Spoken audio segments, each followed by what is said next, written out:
Hello बच्चों party, नमस्कार। कैसे हैं आप सब लोग? उम्मीद करता हूँ अच्छे होंगे, बढ़िया होंगे। आज है हमारे साथ मिस्टर अभिषेक सिंह, और जो कि CISF सब इंस्पेक्टर सेलेक्ट हुए हैं इस बार CPO 2023 के through.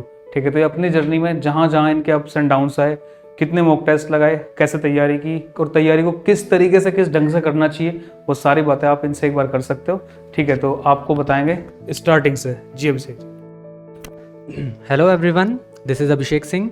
I am selected as a CISF sub-inspector through SSC CPO 2023 and I have secured all India rank 426 and my score in pre plus mains was 329.4 out of 400. तो pre में कितना score था आपका? Pre में मेरा marks था 165.4 out of 200. 200 में से आपका 165.4 जी सर. तो प्री के लिए काफी अच्छा स्कोर है।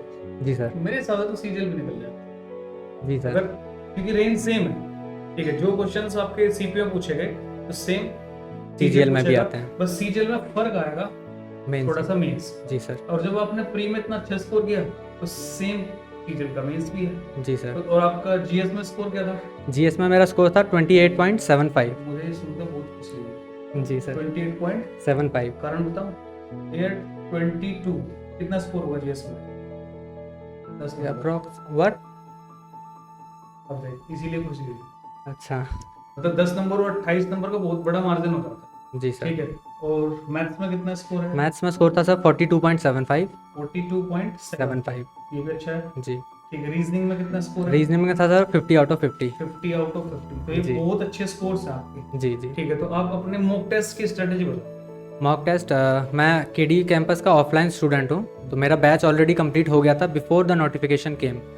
तो मॉक टेस्ट मैंने नोटिफिकेशन जैसे आया तभी से मैंने स्टार्ट कर दिए थे, और मैंने अपने प्री एग्जामिनेशन से पहले ऑलमोस्ट 57 मॉक टेस्ट लगाए थे, जो कि 57 मॉक टेस्ट मतलब एक डेली हो गया? जी. कई बार 2 भी हुए होंगे? जी सर. ऑलमोस्ट ये था मेरा जब से नोटिफिकेशन आया था कि ऑलमोस्ट हर रोज़ मैं एक मॉक लगाऊंगा. अगर कभी मन था तो मैं एक से ज़्यादा भी मॉक लगाता था, कई बार मतलब दिन में 2 मॉक हो जाते थे. एंड सबसे इम्पॉर्टेंट, मैं दिन में कम से कम 1 घंटा रखता था मॉक को एनालाइज करने के लिए. जी सर. तो मॉक को एनालाइज कैसे करते थे?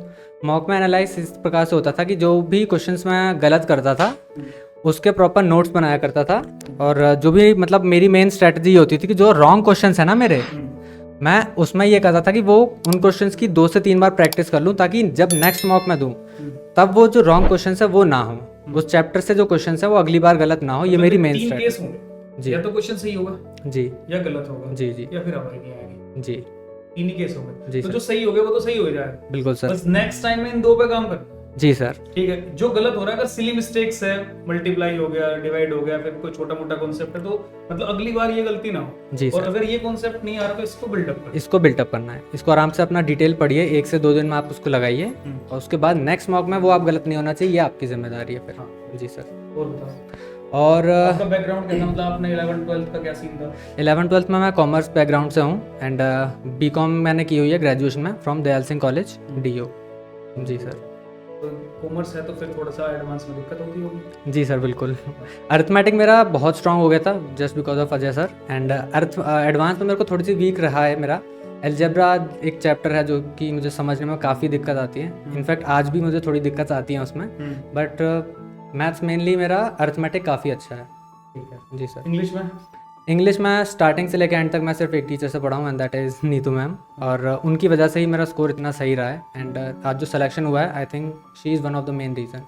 सीपीओ है तो 250 नंबर की इंग्लिश आती है तो रीजन तो है, ये तो जी, डाउट ही नहीं बिल्कुल होता. सर. तो ठीक है. और मतलब अगर आप उस बैकग्राउंड से हो, मतलब मेरे जानने वाले में काफी हैं जो जिसका सिलेक्शन हुआ है, और जो कॉमर्स बैकग्राउंड से भी थे, ठीक है, उन्हें मेन दिक्कत जो होती थी, मुझे जो फील हुआ, मतलब वो मेरे से कांटेक्ट हुआ जैसे तेरे वाले सीन में हुआ सेम. जी सर. सर मैथ्स में बहुत दिक्कत होती. जी. ठीक है, तो मैथ्स के जैसे अर्थमेटिक चलो समझ में आ गया, जी सर. एडवांस में तो बोलते थे सर, मुझे तो ऐसा लगता है कि कई बार तो ये रट गया बस में कि ये हुआ कैसे मुझे मतलब नहीं है, बस ये है तो ये होगा, बात खत्म हो जाती है. ठीक है, तो वहाँ थोड़ी सी दिक्कतें होती थी. तो कॉमर्स बैकग्राउंड को अगर हम हटा दें, कॉमर्स विद मैथ्स था? कॉमर्स नहीं सर, मेरा 12th में कॉमर्स विदाउट मैथ्स था. आई मीन मैथ्स पढ़े हुए मुझे ऑलमोस्ट 5 साल मैंने मैथ्स नहीं पढ़ी थी. जी sir. But thank God because of Ajay sir I cracked CPO. बहुत बेहतरीन. जी तो सर. बच्चों, जैसा कि आपने सुना, ये सारी बातें मतलब देखो मेन है मॉक टेस्ट की स्ट्रेटजी. जैसे आपने मॉक टेस्ट लगाया होगा, ठीक है, वो बहुत काम आएगा. ठीक है, मतलब अगर आप मॉक टेस्ट कम लगाते हो तो आपको पता ही नहीं चल पाएगा कहाँ आपके वीक पॉइंट्स हैं, कहाँ आपके मेजर पॉइंट्स हैं। और इसकी और भी बहुत सारी स्ट्रेटेजी हैं जिसे आपने बताएगा। इन्होंने एक नया चैनल का नाम खोला है अभी, बताओ अपने चैनल का नाम। ऐसा ही अभिषेक सिंह के नाम से मैंने यूट्यूब चैनल खोला है, जिस पर मैं मेजरली एसएससी के एग्जाम से रिलेटेड जो मैंने स्ट्रेटजीज फॉलो की हैं, जिससे मैंने ये एग्जाम क्रैक किया है, मैं वो आप सबको भी गाइड कर सकूं। So please subscribe to the channel. बिल्कुल, तो ऐसा ही अभिषेक सिंह के नाम से इन्होंने अपना चैनल खोला, तो आप उसे सब्सक्राइब करो। ठीक है, जो भी नई स्ट्रेटजीज हैं, जो भी आपको लगता है कि मतलब हाँ ये आपको हेल्प कर सकते, तो उसमें आप इनकी हेल्प लो और आप भी एग्जाम क्रैक करो। कोशिश करेंगे फिर ऐसे अभिषेक सिंह के चैनल पर भी लेकर आया जाए आपको और मैथ्स विद राणा पर भी लेकर आया जाए आपको। ठीक है, तो मिलते हैं बहुत जल्दी। Thank you, God bless you, tata, bye bye.